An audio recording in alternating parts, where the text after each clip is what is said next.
Before towering skyscrapers and bustling cities, before the first European ship even touched its shores, the American continent was alive with flavors. These were the first flavors, cultivated and cherished by its original inhabitants. Imagine a world where every meal tells a story of the land, a gift from nature, a thread weaving together a vibrant culture. This is the story of Native American food, the true foundation of what we eat today. Let's travel back in time to a sun-dappled forest clearing. Here we find the three sisters, corn, beans, and squash, flourishing together in perfect harmony. This wasn't just farming, it was a stroke of agricultural genius. The corn provided a natural trellis for the beans to climb. The beans, in turn, enriched the soil with nitrogen, feeding their sisters.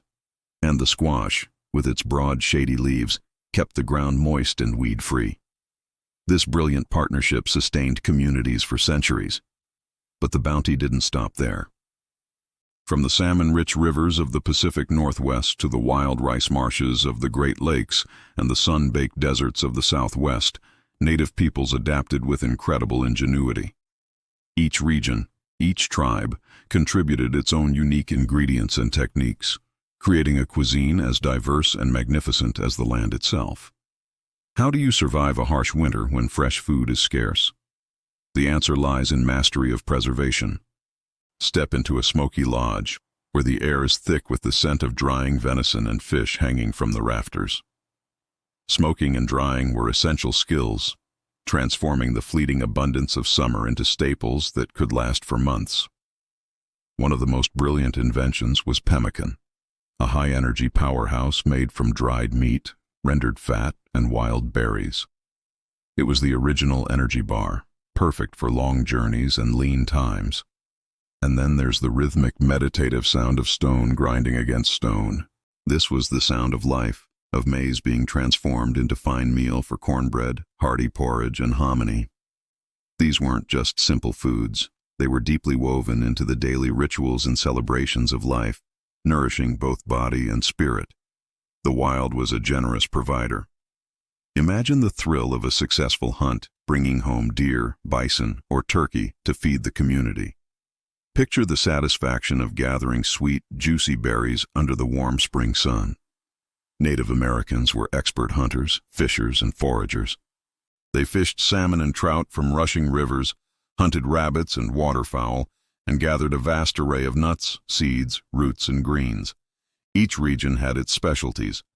The Inuit of the Arctic relied on seal and whale. The Plains tribes followed the immense herds of bison. In the southeast, people gathered persimmons, wild grapes, and chestnuts.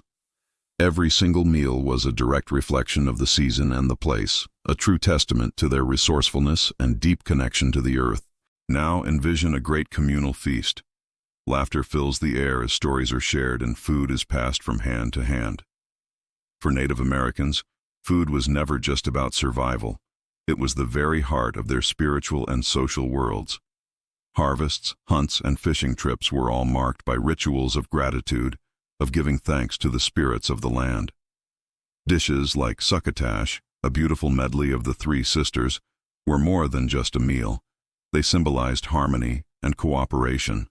Food was a language of community, a way to honor ancestors, and a vehicle for passing traditions from one generation to the next.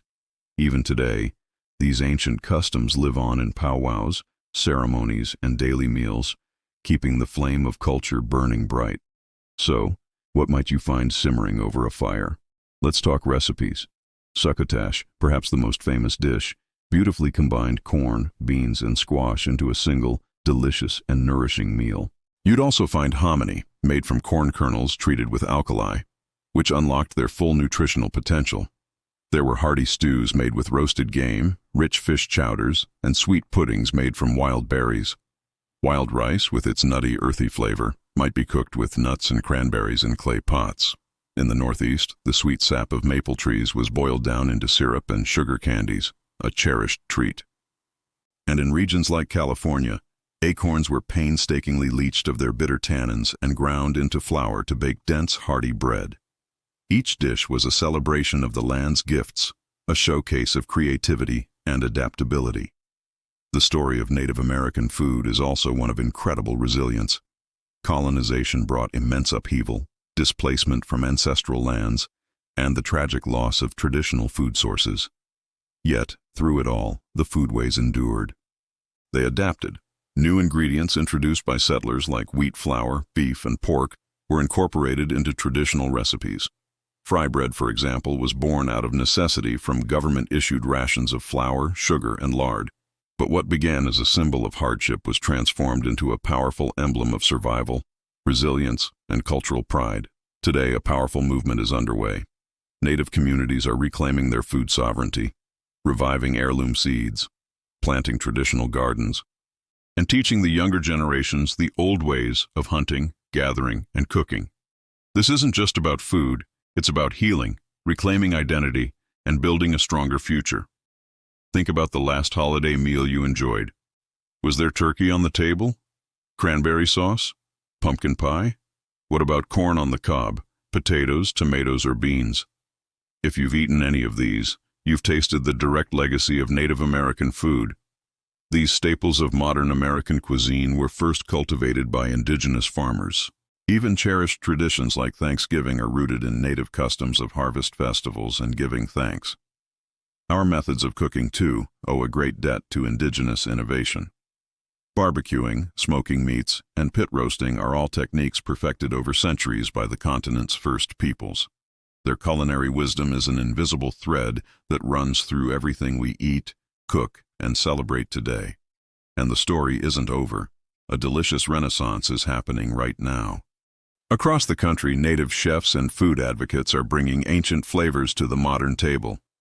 Imagine dining on cedar-planked salmon, fluffy blue corn pancakes, or a dessert drizzled with a wild berry compote.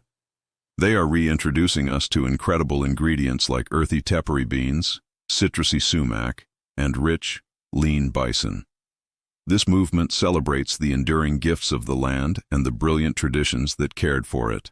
At its core is the fight for food sovereignty, the right for native communities to control their own food systems and have access to healthy, culturally appropriate foods. Through community gardens, seed banks, and educational programs, these ancient crops and cooking methods are being revitalized. Food, after all, is a bridge that connects the past to the future, culture to community, and memory to hope. So, what is the lasting legacy of these first flavors? Imagine the taste of history itself, the creamy comfort of a corn stew, the bright tang of a wild berry, the smoky sweetness of a fire-roasted squash. Native American cuisine is not just a chapter in our food history. It's the prologue, the foundation, and the living heartbeat of our culinary story. As we rediscover these flavors, we honor the ingenuity, resilience, and deep spiritual connection of America's original food stewards. Their legacy endures in every harvest, every shared meal, and every new generation that learns to celebrate the bounty of the land. So next time you savor that ear of corn or a simple bowl of beans, take a moment to remember. Remember the hands and hearts that first brought these gifts to the table. In every single bite, there's a story waiting to be told. Thank you so much for joining us on this journey. If you found this story as fascinating as we did, please hit that like button, subscribe to our channel, and ring the bell so you don't miss our next adventure. We'd love to hear your thoughts in the comments below. Until next time.